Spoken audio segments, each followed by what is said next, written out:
সে মানে office hour পরে আমার নিয়ে ঘুরতে যেত, আমিও যেতাম, আমার ড্রিঙ্কস করে যেত, ঘুরতে যেত, করতো। তখন আমি খুশি ছিলাম, ভালোই ছিলাম। তারপরে না হলো, ওনার ওয়াইফ যখন বাড়িতে গেছে তখন আমি আর উনি একদিন ড্রিঙ্কস করছি।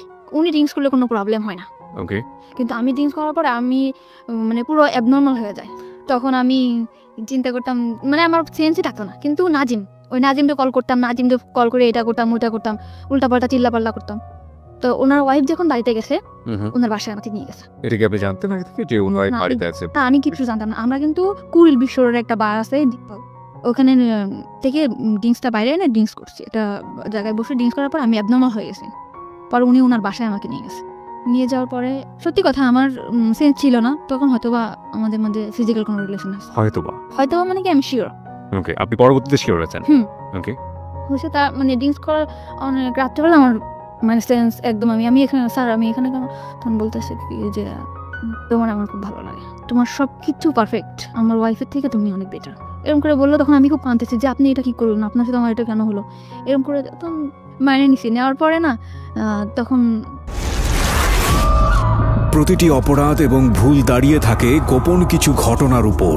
আমরা সেই গোপনকে আনতে চাই সবার সামনে। জি বলুন। তারপর তো রিপনের সাথে কোনোভাবে যোগাযোগ নেই, মানে আমার হাজবেন্ড কোনো যোগাযোগ করে না, কিছু না। তখন আমি নাজিমকে বললাম বিয়ে করবে না, তখন বললে যে ভালোবাসলে যে বিয়ে করতে হবে এমন কোনো কথা আছে? তোমারটা আর আমারটা কি একসাথে ম্যাচ করে? এতদিন পরে সেটা বললো যে ভালোবাসলে কি বিয়ে করতে হবে, কিন্তু তোমার আমার অনেক ভালো লাগে, তোমার অনেক ভালোবাসি, কিন্তু তোমার আমার বিয়ে করা সম্ভব না। তো ওরে আমি অনেক বেশি ভালোবেসে ফেলছিলাম, মানে আমি যাকেই ভালোবাসি অনেক বেশি ভালোবেসে ফেলি। কিন্তু সবাই আমার সাথে মানে বুঝতেই পারি না যে এরা আমার সাথে এরকম প্রতারণা করতেছে। তখন নাজিম ফোন ধরে না। তখন এই যে আমার যে ফ্রেন্ডরা ছিল ওদের সাথে আমি মিশলাম। মানে কলিগ যারা কলিগ ছিল এদের সাথে আমি মিশলাম, মিষ্টি বললো যে ড্রিঙ্কস কর ভালো লাগবে। পরে আমি এক পর্যায়ে ড্রিঙ্কস করলাম। ড্রিঙ্কস করলে সত্যিই দেখলাম ভালো লাগে। মানে ওই যে নাজিমের বিষয়ে যে কষ্টটা, কিংবা আমার যে পুরা মার দিক দিয়ে কষ্ট, কিংবা হাজবেন্ডের দিক দিয়ে কষ্ট, আমার কোনো কষ্টই নেই, পুরা দমে ড্রিঙ্কস করলাম। এমন ড্রিঙ্কস করতেছি আমার মধ্যে চেঞ্জ দেখে আমার দুলাভাই আমার দিকে হাত বাড়াইলো। যেরকম আমার বোন অফিসে গেছে, আমার দুলাভাই হঠাৎ আমার এসে পিছন দিয়ে ধরে বলে তোর আমার খুব ভালো লাগে, তোর হাজবেন্ডকে আমি তোরে ভালোবাসি। তখন আমি আমার বোনকে বললাম বোন তুই কোথায়? বাসায় আসছে। বাসায় আসার পর আমার 17,000 টাকা ছিল, ওর কাছ থেকে টাকাটা নিয়ে আমি বাসা দেখে চলে গেলাম। তো আরেকটা মেয়ের নিলাম, মেয়েটার নাম ছিল মেঘলা। ওরে নেওয়ার পর ও আর আমি থাকতাম। তো ওখান থেকে আরো সুন্দরভাবে ড্রিঙ্কস করতে পারতাম। বাসায় কখন আসলাম কখন গেলাম, ড্রিঙ্কস করে চিল্লাইতাম, কানতাম, নাজিম করে ওরে ফোন দিতাম, কোনোই ছিল না। কিন্তু আমি ওখান থেকে ড্রিঙ্কস করা শুরু করলাম। ওই বন্ধু বান্ধব ছিল, মানে শেয়ারে, কিন্তু আমি 200 টাকা দিতাম, ও 200 টাকা দিত, এরকম একটা বোতল কিনে নিয়ে আসতো, বোতল কিনে খেতাম, খাইতে বাসায় যেতাম, মাতলামো করতাম। তো এরকম করার পরে এখন রিজার্ভে ছিলাম। তো আমি পরে নতুন একটা পোস্ট লাগবে 1 তারিখে, গেল বছর, যে বছরটা চলে গেল, ওই গেল বছরের এই 1 তারিখে পোস্ট লাগছে। লাগার পর আমার এই যে জুন কমান্ডার ওনার সাথে আমার পরিচয় হলো, যে ঠিক আছে আপনার জন্য আমি ডিউটি করব এরকম একটা খ্রিস্টান প্রতিষ্ঠানে।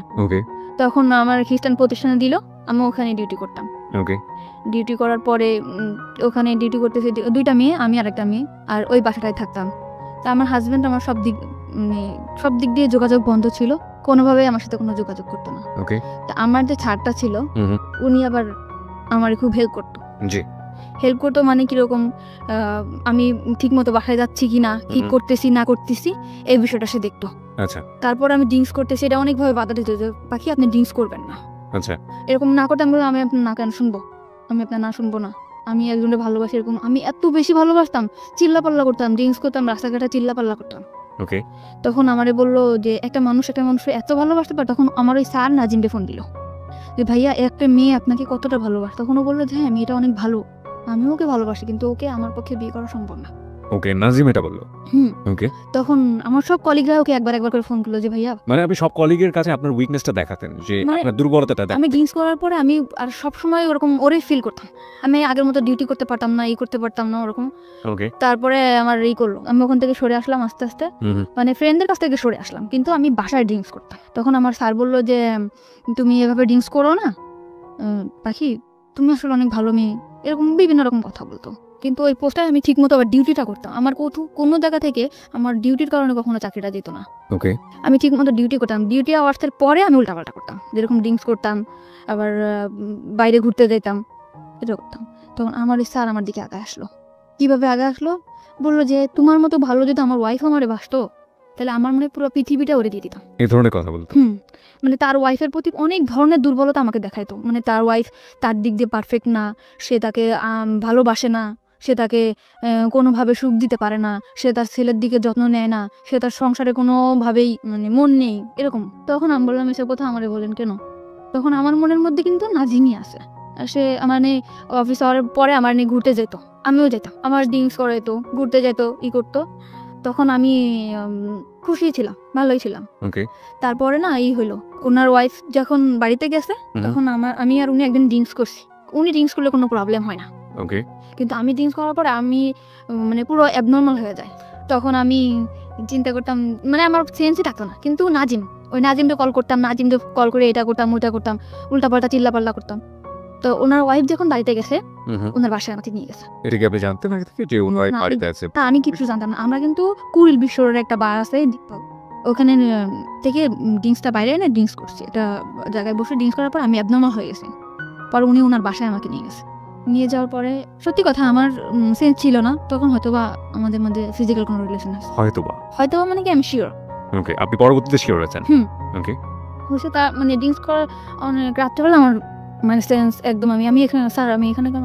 তখন বলতেছে কি যে তোমার আমার খুব ভালো লাগে, তোমার সব কিছু পারফেক্ট, আমার ওয়াইফের থেকে তুমি অনেক বেটার, এরকম করে বললো। তখন আমি খুব কাঁদতেছি যে আপনি এটা কি করলেন, আপনার সাথে আমার এটা কেন হলো, এরকম করে। তখন মাইনে নিছি, নেওয়ার পরে না তখন চাকরিটা বাঁচানোর ভয়, তখন ভয় পেতাম কি হয়তো বা চাকরিটা থাকবে না।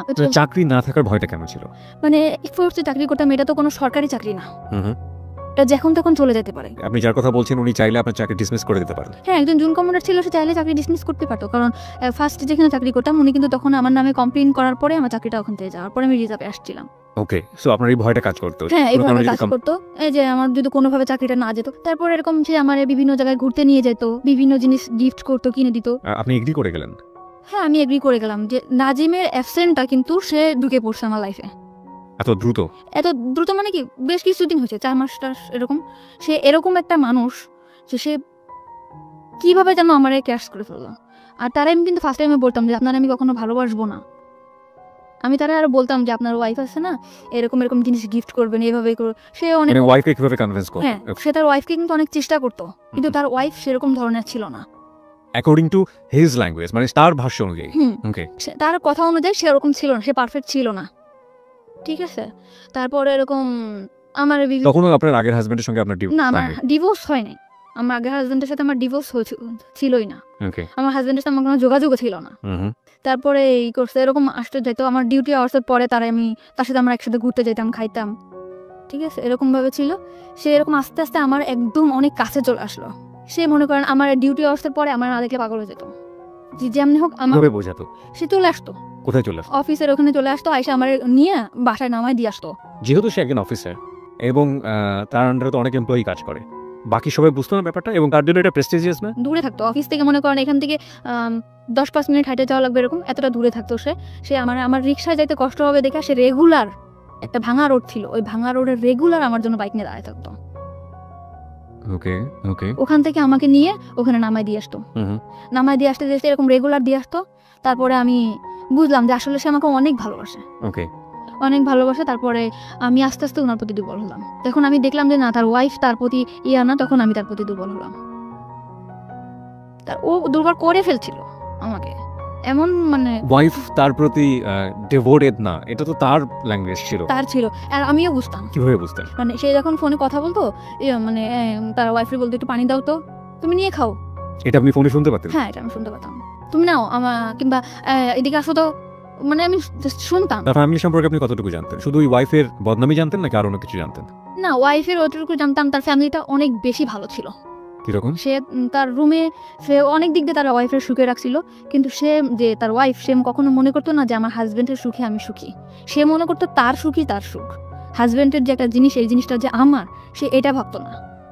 এটা তো তার ভাষ্য অনুযায়ী, আপনি তো তার ওই ঘরের মধ্যে ঢোকেন নেই, কখনো আমি তার এভাবে যেয়ে দেখি না, দেখেন নাই, সে তার যেভাবে বলেছে আপনি সেটা সেভাবে বোঝার চেষ্টা করেছেন। এভাবেই। ওকে ওকে। তারপরে এরকম কয়েক মাস গেল, যাওয়ার পরে তখন এই কয়েক মাসের মধ্যে আপনারা কি কি করছেন? হ্যাং আউট করছেন, বাইরে ঘুরে বেড়াচ্ছেন, ডেট করছেন, রুম ডেট করছেন জি কন্টিনিউয়াসলি? জি কন্টিনিউয়াসলি। একবারের জন্য মনে হয়নি যে অন্যায় করছেন? অন্যায় ফার্স্টে মনে হয়েছিল, পরে মনে হলো যে না, আমার লাইফটা কি, আমার তো ওই নোংরা জায়গা থেকে উঠাই নিয়ে আসছে। আমি যে ড্রিঙ্কস করতাম, আজে বাজে ছেলেদের সাথে আমি মিশতাম, আমি যে খারাপ হি অলসো ড্রিঙ্কস, সেও তো সে ড্রিঙ্কস। কিন্তু আমার জন্য ড্রিঙ্কস করতো, সে কিন্তু ফার্স্টে ড্রিঙ্কস করতো না। মানে আপনাকে এখানে থেকে নিয়ে আসার জন্য যে কোনো ভাবেই হোক না কেন, আপনার যে রাস্তায় আছেন সেই রাস্তায় আগে পা দিয়েছে, তারপর ওখান থেকে সরে আসার চেষ্টা। আমাকে বিভিন্ন ছেলেদের সাথে আমি মিশতাম, বিভিন্ন ছেলেদের সাথে আমি ভালো কোনো ড্রেস পরতাম না, যেরকম জিন্স টপস এগুলো পরতাম। ওকে, জিন্স টপস। ওকে, হ্যাঁ, এইগুলো থেকে সে আমার বাই করছে, ভালো ভালো ড্রেস কিনে দিছে, বড় বড় হাতার জামা বানায় দিছে, যে এগুলো পরো না, খারাপ বলবে মানুষ। মানে আমার মধ্যে একটা চেঞ্জ আনছে সে। আমি যেরকম আগে রাস্তায় বেরোলে মনে হতো যে না, এই ছেলের সাথে দুষ্টামি করবো, কথা বলবো, এরকম আমার আর মনে হয় না। বাই দ্য ওয়ে, আমার একটা প্রশ্ন আছে। ছেলেটা যদি আপনাকে এতটাই ভালোবাসবে, তাহলে প্রথম দিন নিয়ে গিয়ে কেন এই ধরনের শারীরিক সম্পর্ক করলো? সে তো অন্যভাবে আপনাকে প্রপোজ করতে পারতো। এটা হয়তো বা তারও ইচ্ছা ছিল না, এটা আমি আসলে জানি না। কখন আপনি তাকে জিজ্ঞেস করেছেন পরবর্তীতে যে তুমি আমাকে যেহেতু লাভই করো, তাহলে আমি কেন তাকে এটা করলে? করছিলাম। আপনি তাকে বাধ্য করেছেন অ্যাকর্ডিং টু হিজ ভয়েস, মানে সে এটা বলেছে? সে বলেছে তুমি আমাকে বাধ্য করছো, আমি একটা পুরুষ মানুষ, আমি আনকন্ট্রোল হয়ে গেছি। বাধ্য করেছে বলেন? আপনার অ্যাটিটিউডের মধ্যে এগুলো ছিল? হ্যাঁ, আমি হয়তো বা কিছু করছি, কিন্তু এটা আমার, বললাম না, আমার তখনও সেন্স নাই। আমি you are not in sense. Okay, তারপর? ঠিক আছে, এরকম বলার পর তখন আমি একটা বাসা নিলাম। বাসা নিলেন মানে? মানে ওই বাসাটা ছেড়ে দিলাম, আমি আগে যে বাসাটা থাকতাম ওই বাসা ছেড়ে বেশ দিলাম। কয়েকজন ফ্রেন্ড মিলে থাক। হ্যাঁ, তখন আমি আলাদা একা একটা বাসা নিলাম। একটা বাসায় কি ওর সিদ্ধান্ত অনুসারে নিলেন, নাকি আপনি একা একা নিজে নিলেন? একা বাসাটা কেন প্রয়োজন হলো? ওর জন্য আমি ওর একটা সময় কাটাবো, আমরা হাজব্যান্ড ওয়াইফ থাকবো, বিয়ে করব।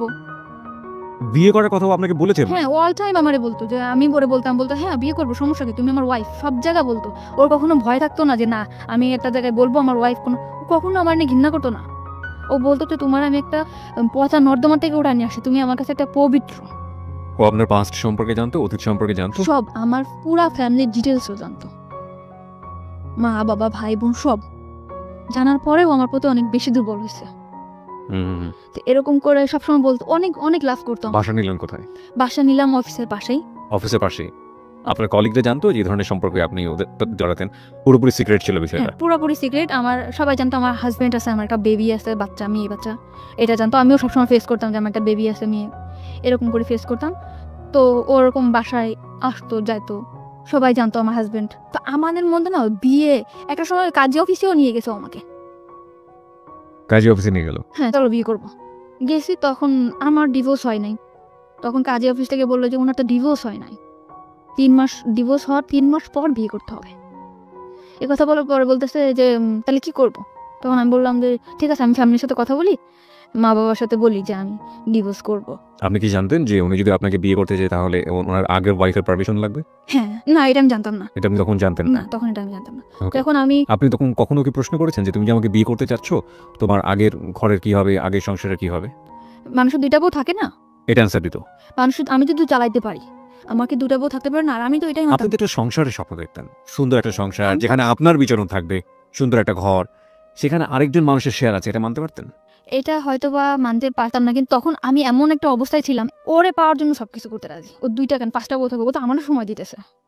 ও তো আমারই সময় দিতেছে। হ্যাঁ, this is very important part, প্রিয় শ্রোতা। আমরা বারবারই বলি, মানুষের যখন খুব ডিজাস্টার মোমেন্ট যায়, সেই সময়টাতে আসলে যে কেউ যখন পাশে এসে দাঁড়ায়, ইভেন একজন শত্রুও যদি, অতীত জীবনের একজন শত্রুও যদি পাশে এসে দাঁড়ায়, সেই মানুষটাকে অদ্ভুত রকমের ভালো লাগে। কিন্তু সেটার মধ্যেও যে এক ধরনের জটিলতা থাকে, সেটা ভবিষ্যতে একসময় মেঘ কেটে যাবে, আকাশ পরিষ্কার হয়ে যাবে। তারপর এই মানুষের যে কন্ডিশন, ফ্যামিলি কন্ডিশন বা এই মানুষের যে অবস্থা, সেটা আসলে আমার জীবনকে কতটা প্রভাবিত করতে পারবে ইন এ পজিটিভ সেন্স, ওই জিনিসটা কিন্তু মাথার মধ্যে কাজ করে না। আর ওর একটা ব্যাকগ্রাউন্ড কথা আপনারা চিন্তা করবেন, ও তখন বয়স খুব বেশি হলো 17 থেকে 18, এবং ওর এডুকেশন, ওর ফ্যামিলি ব্যাকগ্রাউন্ড, ওর যে অবস্থা, সব কিছু জায়গা থেকে এটা অত্যন্ত লোভনীয় মনে হয়েছে ওর কাছে। সব দিক থেকে মেন্টালিও অনেক বেশি ডিপেন্ডেন্ট হয়ে গেছে। আর ফিজিক্যাল ব্যাপারটা তো ওর জন্য কি, সেটা ছোটবেলা থেকে যারা শুনছেন একেবারে প্রথম থেকে তারা বুঝতেই পারছেন।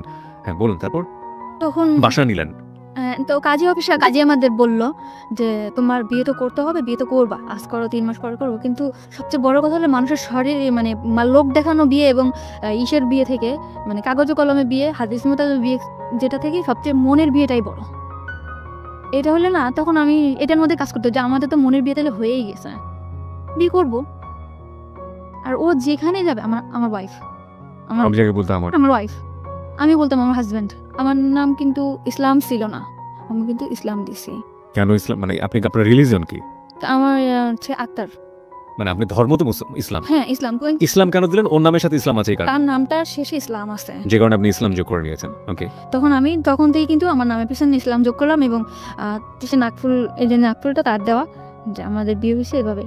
ও নাকফুলটা সে আপনাকে গিফট করলো? হ্যাঁ, সে আমাকে গিফট করলো। ওকে। তো নাকফুলটা গিফট করলে, যে হাজবেন্ডের নাকফুল থাকে, আমি নাকফুল পরলাম। দেন বাসা যেরকম, আমার বাসাটা সবসময় গুছানো গাছানো থাকতো, সে যেরকম পছন্দ করতো সে কিন্তু অনেক বেশি পছন্দ করতো যে আমি যাতে সবসময় টিপটাপ গুছানো গাছানো থাকতাম। এরকম আমি সবসময় গুছাই গাছাই রাখতাম। আর বাসার ফার্নিচার গুলো কি সে কিনে দিল? আমার বাসার যত যা, কত টাকা ভাড়া ছিল বাসা? 5,500 টাকা। ওকে। তো এরকম সবকিছু সে কিনলো, টিভি, তারপরে আপনার যা যা সংসারে যা যা লাগে সব সে কিনলো। মানে সে আর একটা সংসার করলো এখানে নতুন করে। তাকে দেখে কখনো বোঝা যাবে না যে সে কখনো আমার ভবিষ্যতে ঠকাবে। ঠিক আছে, এরকম করে থাকলাম কিছুদিন। থাকার পরে আমি আবারও, মানে আমি এটা থাকলেও না, আমার ফ্যামিলিতে হয়েছে এর মধ্যে একটু মিস করছি। এর মধ্যে আমার ফ্যামিলিতে টুকটাক জানাইতাম যে আমি আমার আর কোনো দরকার নাই। মানে আমার ফ্যামিলিতে আমি খুব বেশি অহংকার করা শুরু করলাম তখন। কেন অহংকার করলেন? যে আমার ওইরকম, মানে আপনার কি এরকম চিন্তা কখনই সবসময় কাজ করতে যে আপনি ফ্যামিলি থেকে ডিটাচড হতে চান, ফ্যামিলি থেকে নিজের মতো করে একটা? আমি চাইতাম যে আমার ফ্যামিলি থেকে আমি দূরে চলে যাই, আমার ফ্যামিলিটা আমার পছন্দ না। ওকে। তা আমি বলতাম যে আমার এখন তোমাদের পর আমার আর ডিপেন্ড করতে হবে না, আমি এখন আমার মতো করে থাকতে পারবো। আমার লাইফে এমন একটা মানুষ আসছে যে তোমাদের কথা আমার চিন্তা করতে হবে না। মানে সবসময় অহংকার করতাম আমার ফ্যামিলির প্রতি, যে তোমরা কেমন থাকো তার থেকে ভালো আমি থাকি, আমি অনেক বেশি ভালো থাকি, এরকম করে বললাম আমার ফ্যামিলিতে। এবং সেটা কি জানতো যে কি কারণে আপনি এই অহংকারটা করছেন? হ্যাঁ, তারা আমার প্রশ্ন করতো যে কেন এরকম করো, তুই বিয়ে করছো? আমি হ্যাঁ, মানে আমার ফ্যামিলিতে আমি বলতাম যে আমি বিয়ে করছি, আমি ভালো আছি। আমার বাসা আমার বোনও চিনতো না, আমার মাও চিনতো না। বলতে হয় না কখন? না, বলতাম ভালো আছি। ওকে। আর বলতাম ভালো আছি, এই জন্য তারা কখনো চাপও দিত না যে না আমি ভালো আছি। ওকে। আর আমার গার্জিয়ানটা তত বেশি শক্ত ছিল না যে অন্যান্য বাচ্চারা যেরকম দূরে থাকলে মারধর করে একটা জায়গায় আনে, আমার মনে হয় ওরকম কখনো আমি পাই নাই, শক্ত গাইডেন্স, শক্ত গার্জেন আমি পাই না। কিন্তু ও আমার অনেক বেশি শক্ত গার্জেন। ওর পারমিশন ছাড়া আমি কখনো বাসার থেকে নামতাম না, কখনো কোনো কারোর সাথে যোগাযোগ করতাম না। তো ওই চাকরিটা চলে, এই মানে রিজার্ভ থেকে আসার পরে ওর কাছে যখন আসলাম, পুরা সিম কার্ড পুরা সব কিছু বন্ধ করে দিলাম ওর মতো করে। শুধু ওর নাম্বার, বোনের নাম্বার, দুলাভাইয়ের নাম্বারটাও ছিল না, বাবার নাম্বার, মার নাম্বার, এই কয়জনের নাম্বার ছাড়া আমার কোনো কলিগের নাম্বার, কারোর সাথে কোনো যোগাযোগ আমার ছিল না। আমার পৃথিবীটাই ও ছিল, আমার অফিস আর ও, এছাড়া আর কিছু না। ও তেমনি, মানে যতটুকু সময় অফিসে থাকবে, অফিস শেষ করে বাসায় যেয়ে ড্রেসটা চেঞ্জ করে আমার বাসায় চলে আসবে রাত 10টা। কিন্তু রাত্রে থাকতে পারতো না, যেহেতু সে ম্যারিড পারসন, চলে যেত রাত্রে। তো এরকম পাশের ফ্ল্যাটের বাড়ি জিজ্ঞেস করতে, ভাবি ভাই আজ কেন চলে যায়? আমি সে বলতাম যে সে জুন কমনটা, সে রাত্রে নাইট চেক করতে হয়, অবশ্যই তাকে যেতে হবে। ওকে। মানে বাসার লোকজন জানতো আপনার হাজবেন্ড? সে সবাই, মানে দোকানে যে খাইতাম, দোকানের লোক জানতো, এলাকার লোক জানতো, পাশের বাসার মানে পাশের ফ্ল্যাটের লোক জানতো, সবাই জানতো। তো আমার ফ্যামিলিতে আমি অনেক বেশি কড়া করে ফেলছিলাম যে তুমি আমার মা, তোমার আমার লাগবে না, তোমার মানে অনেক বেশি খারাপ ব্যবহার করতাম, লাগবে না, কারোর লাগবে না, আমি অনেক ভালো আছি, সবার থেকে আমি ভালো আছি, এরকম অহংকার করা শুরু করলাম। তাদের দিক থেকে আমি অনেক দূরে চলে আসলাম। ওকে। তারপরে আমার মা বললো যে ঠিক আছে, যদি বিয়ে করে থাকো ভালো। তখন আমি ওরে, এরকম যাচ্ছে দিন যাচ্ছে, তখন আমার মধ্যে কাজ করে যে তখন আর কি একটু বাস্তববাদী মনে হয় হচ্ছিলাম।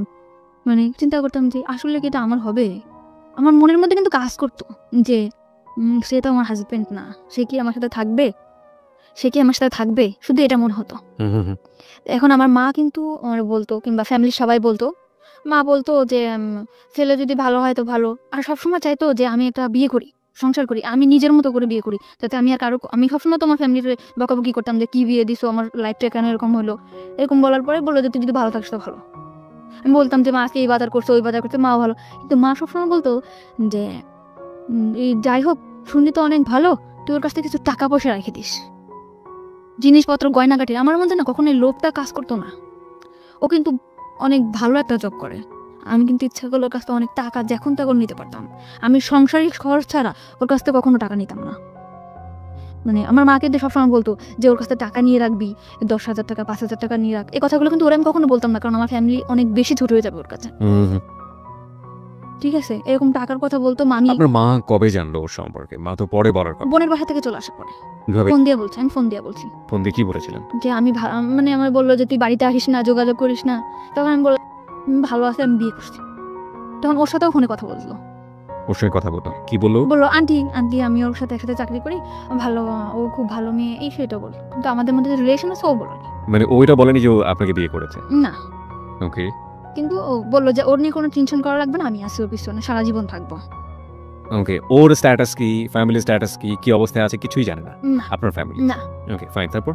কিন্তু বলছিলাম মারে যে মা, মানে পরে বলছি যে মা আমি, ও কিন্তু পরে বললো যে ও সব জানে শুনে তোরে বিয়ে করছে। আমি বলছি হ্যাঁ, ওর একটা বাচ্চা আছে, কিন্তু ওর বউ নেই। কিন্তু ওর বউ নেই? মারে মিথ্যা কথা বলছি যে মা, আমার পুরো ফ্যামিলিতে বলছি যে ওটা বাচ্চা আছে কিন্তু ওর বউ নেই। এটা বলার পরে তো বললো ঠিক আছে, তুই যদি সুখে থাকিস তুই থাক। কিন্তু আমার সবসময় আমার মা কান ভাঙানি দিত, তোর কাছে টাকা নিয়ে এটা নিয়ে ওটা নিয়ে, কিন্তু এটা আমি নিতে পারতাম। ওর কাছ থেকে টাকা নিয়ে এটা নিয়ে ওটা নিয়ে, ওকে। কিন্তু এটা আমি ওরা চাইতেও পারতাম না। কিন্তু একদিন আমি চাইছি, একদিন আমি বললাম যে তুমি আমার টাকা দাও, তোমার লাইফ থেকে আমি চলে যাবো। তুমি আমার টাকা দাও, তোমার লাইফ থেকে আমি চলে যাবো। লাইফ থেকে চলে যাওয়ার প্রশ্নটা কেন আসলো? মানে চলে যাওয়ার প্রশ্নটাকে আমি চিন্তা করতেছি যে ও কি সত্যি আমার কোনোদিন স্ত্রীর মর্যাদা দিতে পারবে? আমরা যেখানে একটা জায়গায় চাকরি করি সবাই তো জানে যে আমি কোন জায়গা থেকে আসছি, আমি ড্রিঙ্কস করছি সবার সাথে, ওর যে একটা রেকর্ড এটা তো খারাপ হবে অফিসে। Okay, very good very good very good thinking. তারপর? ঠিক আছে, ওর যে একটা মানে যে পজিশনে আছে সবাই তো ওরা অসম্মান করবে। হ্যাঁ, তো আমি যদি এরকম একটা জায়গা থেকে আসছি, আমার লাইফে এত দুর্ঘটনা, সবাই কি ভাববে? তা আমি ওর লাইফ থেকে চলে যাবো। এটা আপনার মধ্যে সেন্স গ্রো করেছে নাকি ওর আচরণের মধ্যে জিনিসগুলো ছিল? কখনো আচরণ চেঞ্জ হয়নি, ও কখনো আমার দূরে সরাইতে চায় না। আমি সবসময় বলতাম আমি চলে যাবো, থাকবো না, আমি তোমার সাথে থাকবো না, এটা বলতাম। ওকে। আর আমার মধ্যে কাজ করতে হচ্ছে আমার সাথে তো বিয়ে হয়নি, আদৌ কি থাকবে? সবসময় দুর্বলতা।